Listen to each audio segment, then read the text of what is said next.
The 17-year-old boy stood outside in the freezing cold of northern Minnesota, staring at his family cabin. He had been coming to this place every winter since he was little, but this year something was different. Something had changed inside. A few weeks earlier, he had been sitting in his school library, trying to avoid doing his homework, when he picked up this old book about ancient building techniques. The book talked about how people in really cold places used to build with ice and snow. They made entire structures that could last through the harshest winters. The boy kept reading page after page. He learned about how ice could be stronger than brick if you made it the right way. He read about walls that could stand up to brutal winds and protect people from storms that would normally freeze them solid. Most kids would have just thought it was interesting and moved on. But this boy got an idea stuck in his head. He wanted to build an ice wall around the family cabin. His parents thought he was just going through another phase. His dad laughed when he first heard about it and said the boy would forget about it in a week. His mom worried he would hurt himself or catch pneumonia trying to haul water in sub-zero weather. His younger sister just rolled her eyes and said he was being dramatic again, but the boy did not forget about it. I could not stop thinking about it. When Christmas break started, he packed his bags differently than usual. He brought notebooks filled with sketches and measurements. He brought tools he had borrowed from the garage. He even brought a bunch of wooden boards he had been saving from an old project. Cabin was about 3 hours north of where they lived. It sat on family land that had been passed down for generations. The nearest neighbor was half a mile away. The nearest town was almost 5 miles down a snow-covered road. It was the kind of place where you could be truly alone if you wanted to. The first morning at the cabin, the boy woke up before sunrise. The temperature was already 15 below zero, and the sun was not even up yet. His breath came out in thick clouds. His fingers went numb within minutes of stepping outside. But he got to work anyway. He had planned everything out in those notebooks. First, he needed to create frames that would hold the water while it froze. He spent 2 full days building these frames out of the wooden boards. They were simple structures, really, just boxes without tops or bottoms that could be stacked and moved. Then came the hard part: the water. There was a frozen lake about 200 yards from the cabin. He would have to cut through the ice drill down to the water below and haul it back in buckets. His dad helped him with this part at first. They used an ice auger to drill through almost 2 feet of ice on the lake. When they finally broke through, water came bubbling up, dark and cold. Boy filled his first bucket, and it was so heavy he could barely lift it. His dad looked at him and asked if he was sure about this. The boy said yes. So they carried buckets together that first day back and forth from the lake to the cabin. By the time the sun set, they had made maybe 20 trips, and the boy's arms felt like they were going to fall off. But something amazing had happened. The water he had poured into the frames that morning had frozen solid. It was working.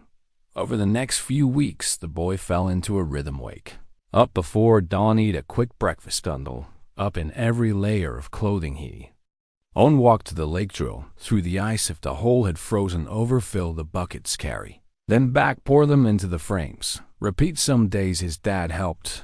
Some days he was completely alone. His sister refused to help, calling it the dumbest project she had ever seen. His mom brought him hot chocolate and made him come inside every few hours to warm up. The wall started to grow. First, it was just a few feet tall, running along one side of the cabin. Then it wrapped around to the second side. Then the third. The boy learned things as he went. He learned that if he poured the water too fast, it would crack as it froze. Learned that building the wall in layers made it stronger than trying to make it tall all at once.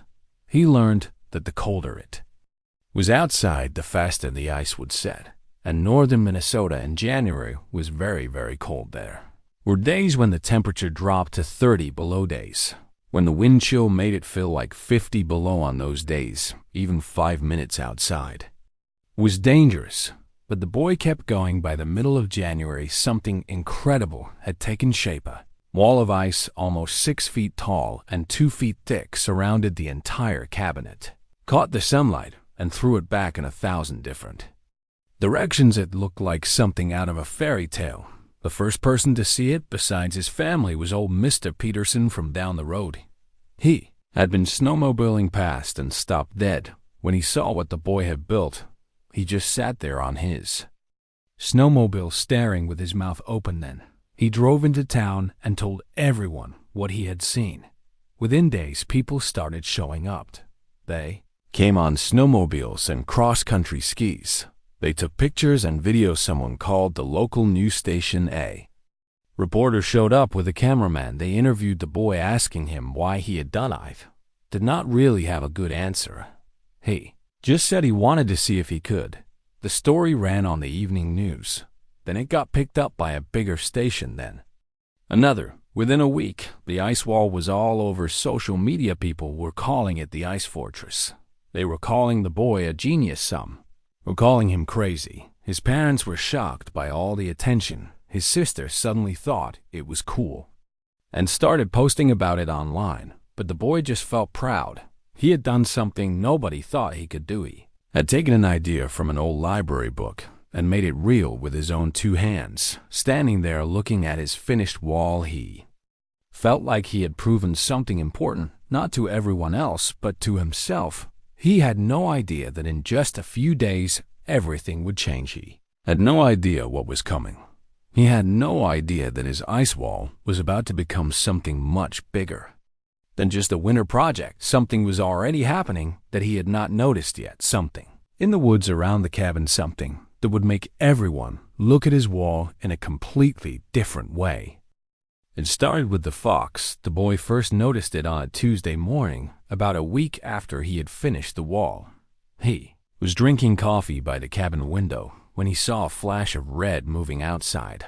At first he thought it was just his eyes playing tricks on him, but then he saw it again. A red fox was walking along the base of the ice wall, moving slowly like it was investigating something. The fox would stop every few feet and stare at its own reflection in the ice. It seemed almost hypnotized by what it saw there. The boy watched for almost 20 minutes as the fox circled the entire wall before disappearing back into the woods. He thought it was strange, but did not think much more about it. The next morning, there were deer, 3 of them, standing near the wall, just standing there like they were warming themselves. The boy had seen deer around the cabin before, but never this close. They usually kept their distance from human structures. These deer seemed completely comfortable. They stayed for hours just standing in the area between the wall and the trees. Then came the rabbits, then more foxes. Then he saw a pair of coyotes lurking at the edge of the clearing. Something was definitely happening. By the end of that week, the area around the cabin had become like a wildlife gathering spot. Every morning when the boy looked outside, there were animals. Lots of animals, more than he had ever seen in one place before. What made it even stranger was how they were acting around each other. Normally, rabbits would run if a fox came near. Deer would bolt if they caught the scent of coyotes. But here, they all seemed calm. They kept their distance from each other, sure. But there was no panic, no running. It was like some kind of unspoken truce had formed. Boy started taking pictures and videos. His parents could not believe what they were seeing. Even his sister admitted it was pretty weird. Then, one day, a woman showed up at the cabin. She was maybe in her 40s, wearing serious cold weather gear and carrying camera equipment that looked very expensive. She introduced herself as a wildlife photographer who had been working in Minnesota for over 20 years. Someone in town had told her about the ice wall and all the animals. She asked if she could set up some cameras to document what was happening. The boy and his parents talked it over and agreed.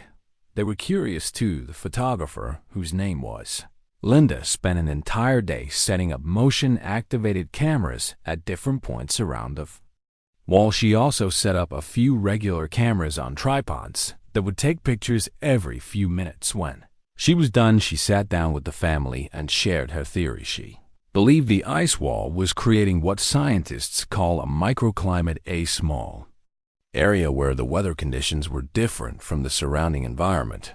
The wall was doing several things at once. First, it was blocking the wind, which in Minnesota winter was a huge deal. Wind chill could make a cold day deadly. But behind the wall, the air was much calmer. Second, the ice was reflecting sunlight during the day. Even weak winter sun, when reflected off that much ice, created a little bit of extra warmth, not enough for humans to really notice, but animals were much more sensitive to temperature changes. Third, the wall itself was providing a psychological barrier. Animals felt safer with a solid structure nearby. It gave them something to put their backs against. Linda explained that this winter had been particularly brutal. One of the coldest on record. Animals were struggling to find shelter and conserve energy.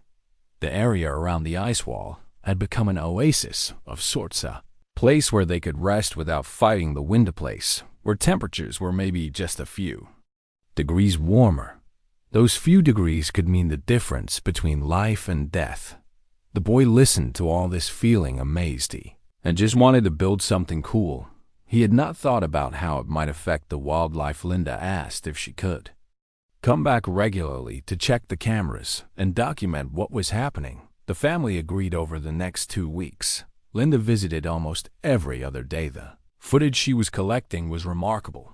She showed the family videos of foxes resting just yards away from rabbits, deer bedding down near the wall, while coyotes watched from a respectful distance. Even a pair of wolves had been spotted, though they kept further back than the other animals. She said she had never seen anything like it in her entire career. Predators and prey sharing space peacefully, all because of this ice wall a teenager had built. Linda started posting some of the photos online with the boy and his family permission.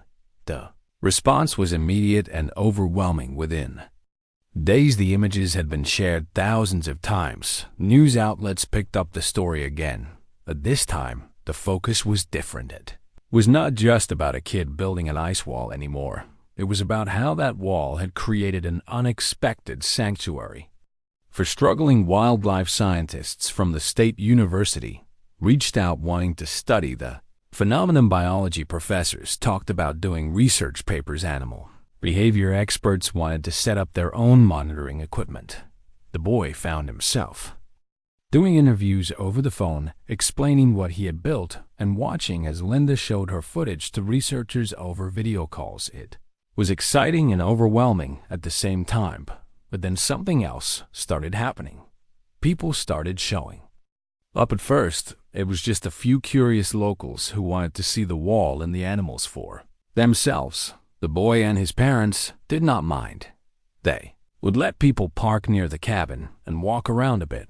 But then more people came by the third week. After Linda started posting her photos, there were dozens of people showing up every day. They came with their own cameras. They came with their kids. They came expecting to see what Linda had photographed, but their presence scared the animals away. People would talk too loud. They would try to get closer to the wildlife for better pictures. They would walk right up to the wall and touch it, leaving handprints and smudges. Some people even tried to chip off pieces of ice as souvenirs. The boy watched as the peaceful sanctuary he had accidentally created turned into chaos. The animals stopped coming during the day when all the people were there.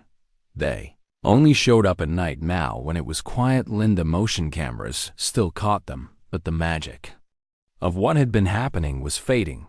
The boy felt responsible. He had built the wall. He had agreed to let Linda document it. And now all these people were here, disturbing everything. He stopped going outside when visitors were around. He stayed in the cabin feeling guilty and frustrated. His parents tried to limit access, but people kept coming. Some got angry when they were turned away. They said, "There's public interest." They said everyone should be able to see it. Local authorities got involved. They had to set up barriers and designate certain hours when people could visit. A sheriff deputy started doing regular patrols to make sure people were not trespassing or harassing the wildlife. Had started as a simple winter project had spiraled into something the boy could not control. He Missed the quiet mornings when it was just him and the animals. He missed feeling proud of what he had built. Now he just felt like he had made everything worse. Then in the second week of February, something happened that changed everything again. The temperature dropped, not just a normal cold snap, but something extreme weather. Forecasts were calling it a once-in-a-generation Arctic blast. Temperatures were predicted to hit 40 below zero. Wind chills would make it feel like 60 below it. Those temperatures being outside for even a few minutes could cause frostbite. Being outside for longer could kill youth. Whole region went into emergency mode. Schools closed, businesses closed. The state issued warnings telling people to stay inside unless absolutely necessary. But not everyone had a safe place to stay, and that was when someone had an idea that would involve the boy and his ice wall in a way nobody could have predicted. An idea that it would turn everything upside down one more time. The emergency meeting happened at the town hall on a Thursday evening. The boy and his family were not there. They were at the cabin preparing for the Arctic blast that was supposed to hit the next day, but they heard about it later from multiple phone calls. The town had a problem, big problem. The local emergency shelter was completely full. It was designed to hold maybe 50 people, but over 80 had already shown up. These were people whose heating systems had broken down, elderly folks living alone who could not afford to keep their homes warm enough, families who had fallen on hard times. The shelter was past capacity, and the worst cold had not even arrived yet. The backup location was supposed to be the high school gymnasium, but 3 days earlier a pipe had burst in the building. Water had flooded half the gym and frozen solid. The heating system in that part of the building was destroyed. They were working on repairs, but it would not be ready in times. So there they were with a potentially deadly cold snap coming, and nowhere to put people who needed help. That was when someone at the meeting brought up the cabin with the ice wall. The person who suggested it was Bill Thompson. He ran the local hardware store and had seen the wall in person. He said the structure might actually provide better protection than anything else they had available. Wall would block the brutal winds that made the cold so dangerous. The ice itself might even reflect heat from portable heaters back into the protected area, and the cabin, while small, could at least provide shelter for the most vulnerable. There was a lot of debate. Some people thought it was crazy to ask a family to open their private property. Others worried about liability if something went wrong, but the emergency coordinator pointed out that they were running out of options. People could die if they did not find somewhere safe for them to ride out the cold. They decided to call the boy family and ask when the phone rang that evening. The boy dad answered. The emergency coordinator explained the situation. She was very apologetic. She knew it was a huge ask. She said they would only do it if the family was completely comfortable with the idea. The boy parents talked it over with him and his sister. It was technically their cabin too. Their opinion mattered. The sister said yes immediately. She had been feeling bad about all the chaos the wall had caused. This seemed like a way to make something good come from it. The boy was quiet for a long time. He thought about how the wall had attracted all those people, how it had disturbed the wildlife sanctuary, how everything had gotten so out of control. Part of him wanted to say no, wanted to keep the cabin private and protected, but then he thought about people freezing, about families with nowhere to go, about elderly people alone in cold houses. He thought about what the wall had done for the animals, given them shelter when they needed it most. Maybe it could do the same for people, he said. Yes, his parents called back and agreed to open the cabin and the area within the ice wall as an emergency shelter. Things moved fast after that. By midnight, trucks were arriving with supplies, portable heaters, blankets, and sleeping bags, food and water, medical supplies. Volunteer coordinators showed up to help organize everything. The boy and his family worked alongside them, setting up the space. They cleared out the cabin furniture to make room. They set up tarps and emergency tents in the protected area. Between the wall and the cabin, they tested the heaters to make sure they worked. By 3 in the morning, They were as ready as they could be. First people arrived just after sunrise. An elderly woman who lived alone. Her furnace had died 2 days earlier, and she had been trying to stay warm with her oven. That was dangerous. Carbon monoxide could build up. She looked exhausted and cold, but relieved. Then came a young couple with twin babies. They had been staying with friends, but there were too many people in that house already. Then a veteran who had been living in his car. Then a family of 4 whose landlord had not fixed their broken heater. Then more and more. By noon there were over 40 people taking shelter at the cabin. The ice wall did exactly what Bill Thompson had predicted. It blocked the wind completely. When the Arctic blast hit that afternoon, the temperature dropped to 42 below zero. The wind outside the wall was howling at over 80 miles per hour, but inside the protected area it was relatively calm. The portable heaters worked better than expected because the ice wall reflected the heat back. It was still cold. Nobody was comfortable, but it was survivable. The boy found himself working harder than he had ever worked building the wall. He helped distribute blankets. He made sure the heaters were positioned safely. He helped heat up water for coffee and soup. Got to know the people who were taking shelter. The elderly woman was named Dorothy. She had lived in the area her whole life. She told stories about winters when she was young, how they used to build snow forts that were almost like houses. The young couple with the babies were Tom and Jennifer. They had moved to Minnesota for work just 6 months ago. They had never experienced cold like this. The veteran name was Robert. He did not talk much at first, but on the second day, he helped the boy fix one of the heaters that was acting up. He said he had been a mechanic in the service as they worked together. Robert opened up a little. He talked about how hard it had been adjusting to civilian life, how he had lost his apartment, how he had been too proud to ask for help until now. The boy listened. He did not know what to say most of the time, but Robert seemed to appreciate just having someone to talk to. Linda, the wildlife photographer, showed up on the second day. She had heard what was happening. She brought more blankets and food. She also brought her cameras. She asked permission before taking any photos. The boy parents said it was okay as long as she did not photograph anyone who did not want to be photographed. Linda documented everything.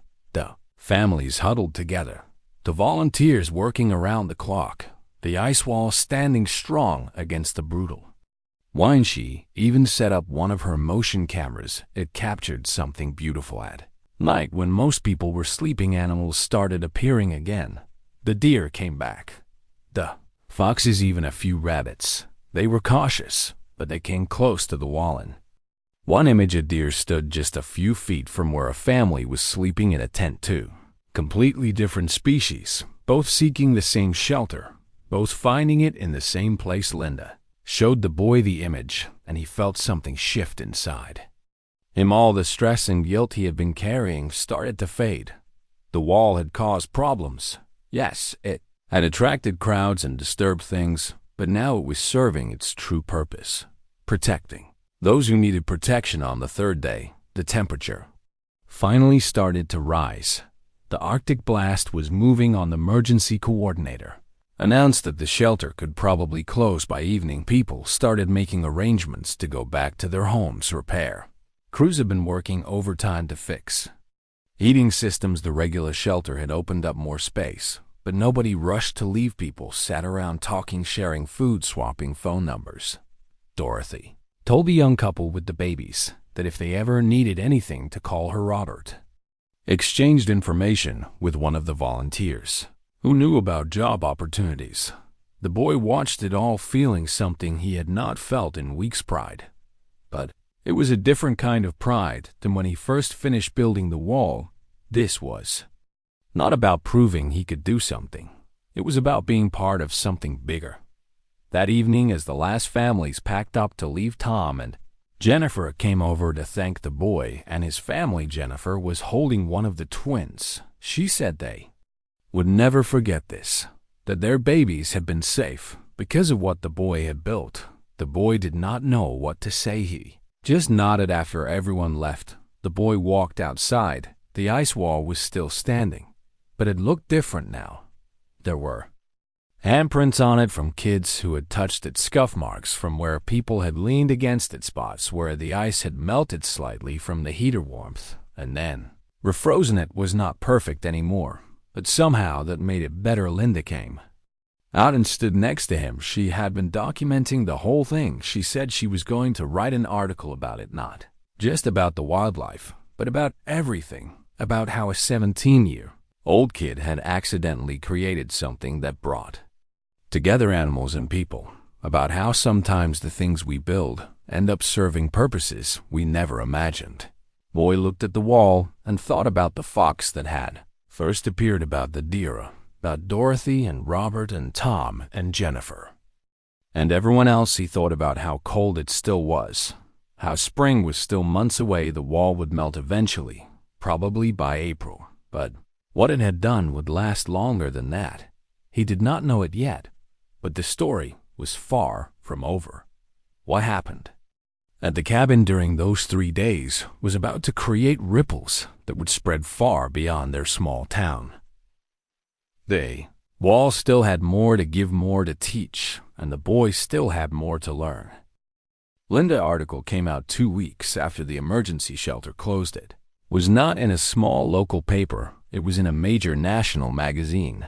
The article was called Finding Shelter, and it told the complete story, how a teenage boy had built an ice wall around his family cabin, how it had accidentally created a sanctuary for wildlife during a brutal winter, how it had then sheltered over 40 people during a deadly cold snap. The article included Linda stunning photographs, images of foxes and deer near the wall, images of families huddled together inside the protected area. That one powerful shot of a deer standing near a sleeping family at night. The article went viral within hours. It was shared hundreds of thousands of times on social media use. Networks picked it up. Morning shows wanted to do interviews. The boy suddenly found himself at the center of attention again, but this time it felt different. People were not just interested in the wall itself. They were interested in what it represented. A professor from the state university called. Her name was Dr. Ellen Reeves, and she studied environmental science. She had read Linda's article and seen all the documentation. She wanted to do a formal study on what had happened. She explained that the ice wall had created what scientists call a thermal refuge, a place where temperature-sensitive species could survive extreme conditions. This happened in nature sometimes, areas near hot springs in cold climates, valleys that trapped warm air, but it was rare to see it created by human action. Even rarer to see it documented so thoroughly. Dr. Reeves said that with the boy permission and Linda footage, they could write a real scientific paper, one that could help people understand how small changes in landscape could have big impacts on wildlife survival. The boy was shocked. He had barely passed his last science test. Now a university professor wanted to write a paper with him. His parents encouraged him to do it. They said it was an incredible opportunity. Oh, he agreed. Over the next few weeks, Dr. Reeves would call and ask questions. She wanted to know exact measurements of the wall temperature readings, if they had any detailed accounts of which animals appeared and when. The boy dug through all his notes and photos. Linda provided all her camera footage and data together. They built a comprehensive picture of what had occurred, but something else was happening too. Other towns were paying attention. Communities across the northern states were looking at what had happened in Minnesota. They were asking questions. Could this work for us? Could we create emergency ice shelters if we needed them? A town in North Dakota reached out. They wanted to know the technique the boy had used. How thick did the walls need to be? What kind of frames worked best? How much water was required? The boy found himself explaining his process to emergency management coordinators. He drew diagrams. He made lists of materials. He shared everything he had learned through trial and error. A small town in Montana actually tried it. They built a much smaller test wall near their community center. It worked during a cold snap. They used the sheltered area to house people waiting for the warming center to open. They reported that the wind protection alone made a huge difference. Then a town in Wisconsin tried it, then one in Michigan. The boys started getting emails and calls from all over. Some were from officials asking for technical advice. Others were from regular people thanking him. One email was from a woman whose elderly father had been at the Montana shelter. She said the protected area had probably saved his life. He had been waiting outside in the cold and starting to show signs of hypothermia. The ice wall shelter gave him a place to wait safely. The boy read that email 3 times. He saved it. His sister was amazed by everything happening. She started helping him respond to emails. She set up a simple website with instructions for building emergency ice walls. She included all the boy notes and diagrams. She added safety warnings and best practices. Website got thousands of views. News outlets wrote follow-up stories about how the boy idea was spreading, how communities were adopting this simple technique, how something built by a teenager was now being used for emergency preparedness across multiple states. In March, Dr. Reeves called with big news. The paper was accepted for publication not just in any journal, but in a respected environmental science publication. The boy would be listed as co-author. At 17 years old, he would be the youngest person to ever publish in that particular journal. Dr. Reeves said his contribution was essential. Without his detailed documentation and willingness to share his process, the paper would not have been possible. She sent him an advance copy. The boy tried to read it, but a lot of the scientific language went over his head. Still seeing his name there on actual research paper felt surreal. His science teacher at school was thrilled. She asked if he would present about the project to his class. He was nervous, but agreed. Standing in front of his classmates, the boy talked about the wall, about the animals, about the emergency shelter, about how he never planned any of it. Just wanted to build something and see if he could. One of his classmates asked if he felt like a hero. The boy thought about. I said no. Said he felt lucky that his random project had helped when help was needed. Lucky that people like Linda and Dr. Reeves had seen something meaningful in it. Lucky that his family had supported him even when it seemed crazy. As winter started turning towards spring, something bittersweet began. The ice wall started to melt. It happened slowly at first, little drips during the warmest part of the day, then faster as temperatures climbed. The boy documented it just like he had documented everything else. He took photos every few days, showing the wall getting smaller. He measured how much it shrank. He noted when the first major piece broke off. By early April, the wall was maybe half its original height. By mid-April, it was just a few feet tall. The animals had stopped coming weeks earlier. They did not need the shelter anymore. Spring was arriving. Food was becoming available again. They had dispersed back into the woods to their normal territories. Linda came by one last time to collect her camera. She sat with the boy and his family, looking through all the footage one more time. Thousands of images and video clips, a complete record of an extraordinary winter. She thanked them for letting her be part of it. She said it had been the most meaningful project of her career.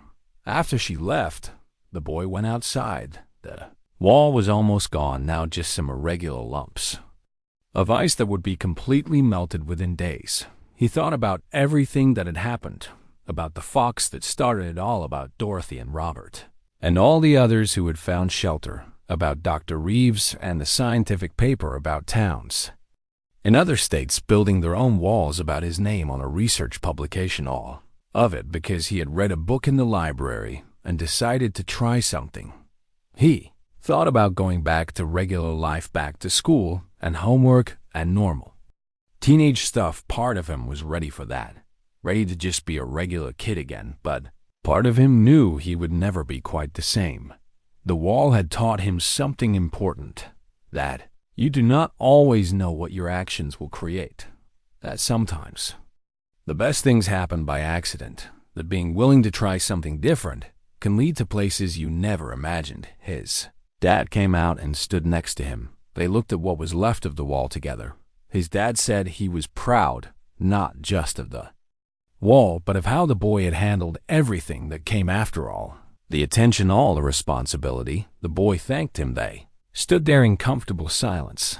The sun was warm, real spring warmth, the kind that meant winter was truly over in a few days. There would be no trace of the wall, just muddy ground and the beginning of new grass, but the boy knew that what the wall represented would not melt away. It was captured in Linda photographs, in Dr. Reeves' research paper, in the emergency plans of towns across the north, and the memories of 40 people who had found shelter when they needed it most, and in him. The way he now understood that building something was not just about the structure itself, it was about what that structure could become, what it could give to others, what it could teach. The ice had served its purpose. Now it was time to let it go. But the story was not quite finished yet. There was still one more chapter to unfold, one more way the wall would touch lives, one final lesson it had to teach. The last piece of ice melted on April 23 RD. Boy had been checking on it every day, watching it get smaller and smaller. When he went out that morning, there was nothing left but a wet patch of ground. He took one final photo, not of the wall, because there was no wall anymore, just of the empty space where it had been. He posted it on the website his sister had made with a simple caption. "The wall is gone, but what it taught us remains." He thought that would be the end of I. Was wrong. 2 days later, he got an email from a teacher in Alaska. She taught at a small elementary school in a rural community.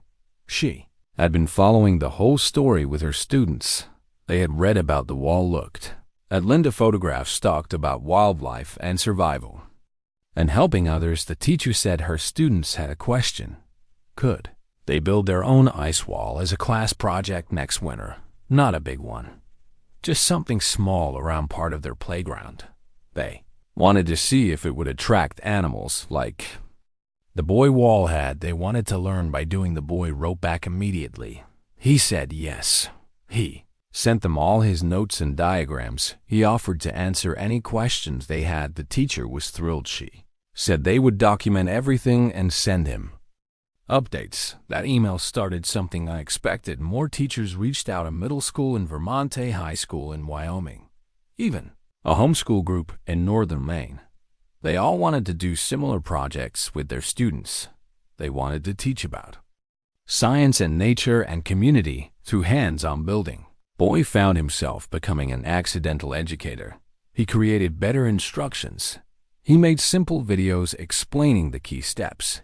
He emphasized safety and proper supervision. His sister helped him organize everything on the website. They created a section just for schools. Within weeks, dozens of classrooms had signed up. They were all planning ice wall projects for the next winter. Some teachers said they were using the story to teach writing, having students imagine what it would be like to build something like that. Others were using it to teach measurement and math, calculating how much water would be needed, how thick the wall should be. One art teacher said her students were making sculptures inspired by the photographs. The boy was amazed. He had thought the story would fade once the ice melted. Instead, it was growing into something new. In May, he was invited to speak at a regional education conference. The organizer had heard about all the schools doing ice wall projects.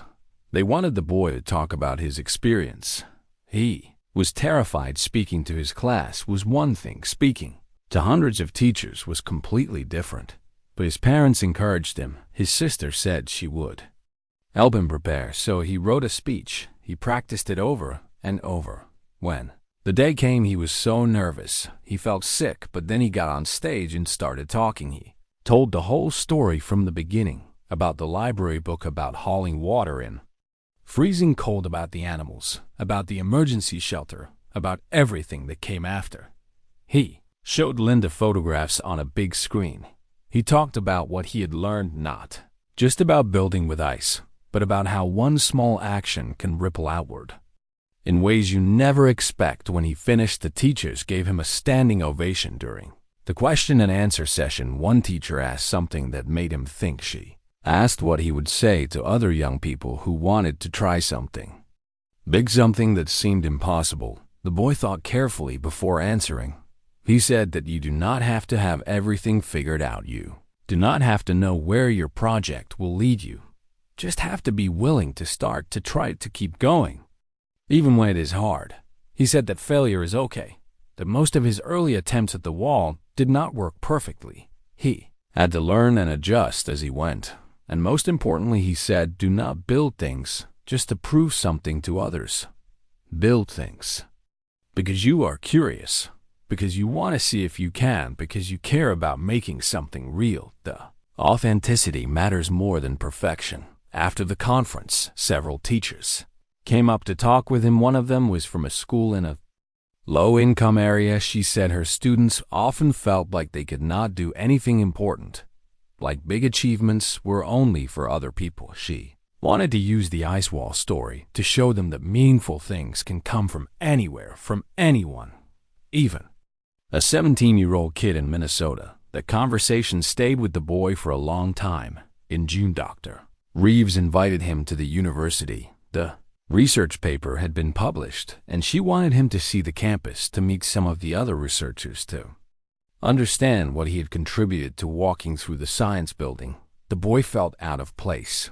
Everyone seemed so smart and official, but Dr. Reeves introduced him to other professors and graduate students.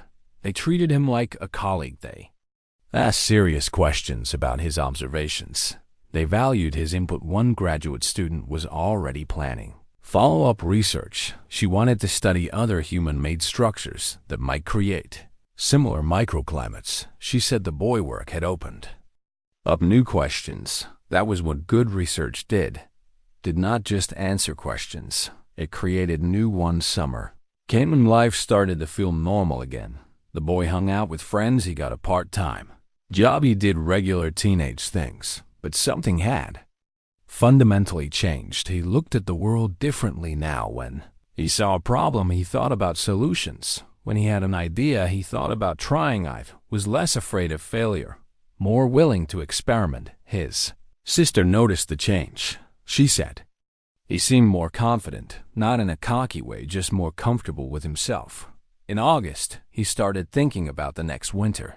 Did not want to build another ice wall at the cabin. That felt like trying to recreate something that was already complete, but he had other ideas.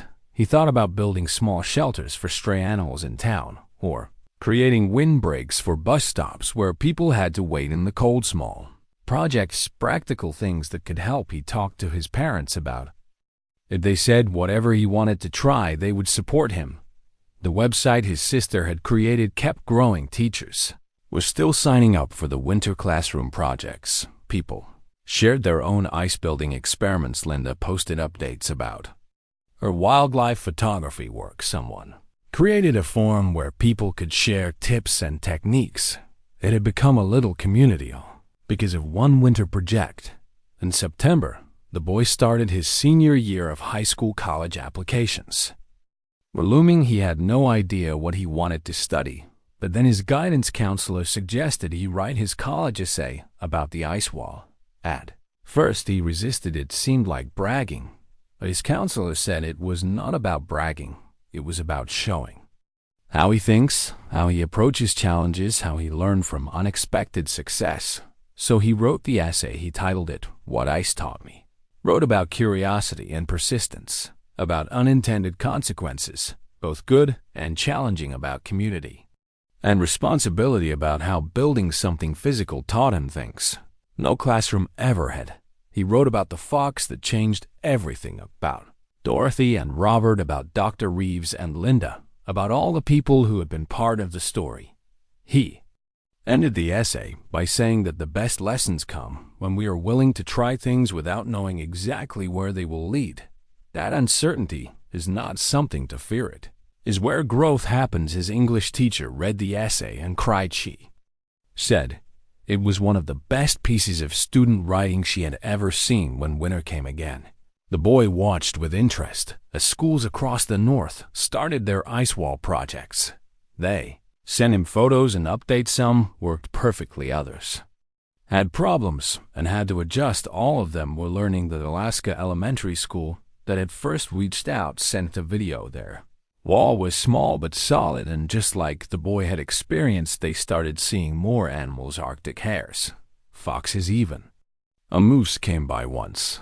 The kids were ecstatic. The teacher said it had been the most engaging project she had ever done with students. They were learning science and math and teamwork all at once. The boy felt proud watching those videos, not proud of himself. Exactly, but proud of what had been set in motion. On the anniversary of finishing his original wall, the boy went back to the cabin. It was cold again. Snow covered the ground. He stood where the wall had been. He could still see the pattern in the snow, a faint outline showing where the structure had stood. He thought about everything that had happened in 1 year. The wall had lasted only a few months, but its impact had spread across multiple states, into classrooms and research papers, into emergency preparedness plans, into the lives of people he would never meet. He thought about the fox. He hoped it had survived the winter. He hoped all the animals that had found shelter there were okay. He would never know for sure, but he liked to think they were. As the sun set, the boy noticed movement at the tree liner. Fox, maybe the same one, maybe not. It stood there looking at him. They regarded each other for a long moment. Then the fox turned and disappeared into the woods. The boy smiled. He did not need to build another wall. The first one had done its work. It had taught him what he needed to know, that we are all connected in ways we do not always see, that small actions can have large consequences, that the willingness to try something different can change not just your own life, but the lives of others. That buildings and structures and walls eventually melt or crumble, but ideas and lessons and the connections between people last much longer. He turned and walked back to the cabin. Behind him, his footprints marked the snow. By morning, they would be covered. By spring, they would be gone completely. But the path he had started walking that day, he decided to build an ice wall. That path continued